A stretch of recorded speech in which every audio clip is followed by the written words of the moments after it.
My name is Doris, waiting for my first guide dog. The dog I had was a dog that didn't make the grade. At 19 months old, she had to come out of training because of hip trouble, which a lot of the dogs get, unfortunately. But she never forgot her training. In all the years I had her, she was 14 and a half when she died. And she was the most wonderful friend to myself, my family, friends, and especially the two children across the road from me. Of course, when I had her, I wasn't blind. I've gone blind since. So I'm waiting for my own guide dog now. But of course, I'm getting on in years and I'm not as fast as I should be. And I have to wait for a dog that is going to be suitable for me, which will be a slow walking dog. I think they're a wonderful organisation. I used to be a boarder for guide dogs for many, many years. I've had about, I think 9 or 10 dogs, different times. And when owners are in hospital or wanting to go abroad and they've got their family around them, they would leave their dogs with me. And I used to enjoy that because the dogs were all so wonderful. Yeah, I never thought that I should need a guide dog of my own. Never. No, but there we are. It's just what deserve one for the work you've given to them. Oh, a lot of people say that, but then on the other hand, I look at it that there are mothers with children who need a dog. There are people who work that need a dog. I'm retired, so I can wait. Basically, what happens is the puppies are all funded by charity, and people can decide to name a puppy if they can raise £5,000 for us, and that allows them to choose the name of the dog that they want to have for the future. But if it's just an ordinary birth of the puppies, then each litter is named after a separate letter, so that the Guide Dogs organisation can track who the parents of the dogs are. And Baker came from a litter that are all Bs, and as he's the 13th one out, he's the Baker's dozen.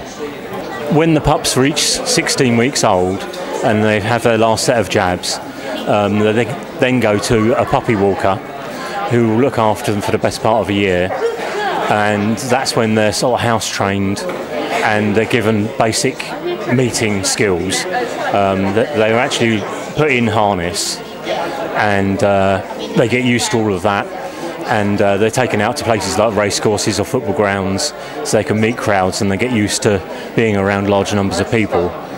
And then they go back to the major training centre at Leamington Spa, and that's where they do their final bit of training before they are assigned to a guide dog owner. And there is a matching process for the guide dog owner to make sure that the dog they get is the right dog for them. It walks at the same pace as them.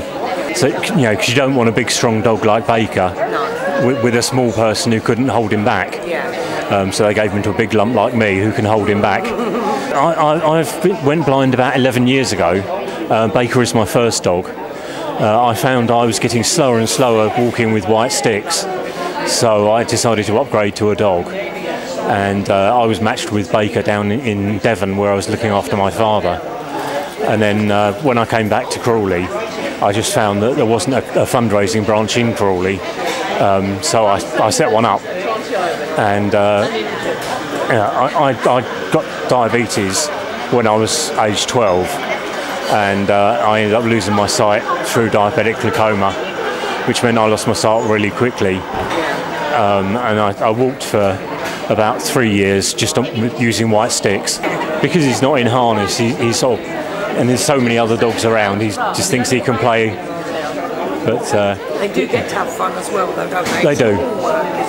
No, you've almost got 3 dogs with Baker. You've got the semi-well-behaved dog that he is at the moment. You've got the serious working dog when he's in harness, and then he's completely concentrated on keeping me safe and everything.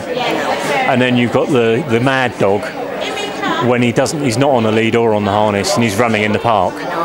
and he has a set of bells he wears when he runs in the park, and people frequently say, "Are you sure that's a guide dog?" But he has the bell, so you know where he is. Absolutely. Yeah.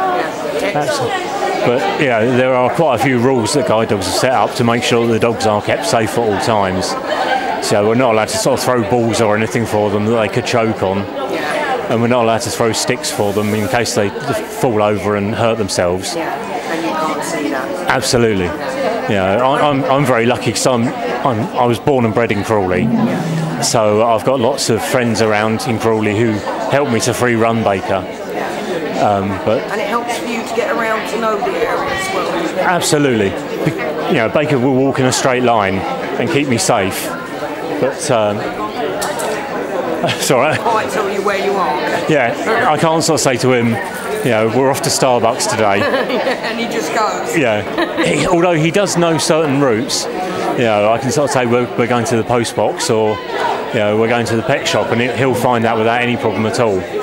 So he does sort of know his way around certain places. The only thing that really starts to throw a spanner in the works is where they start closing roads, because or they shut the pavements on the roads, because then Baker has to work his way around it.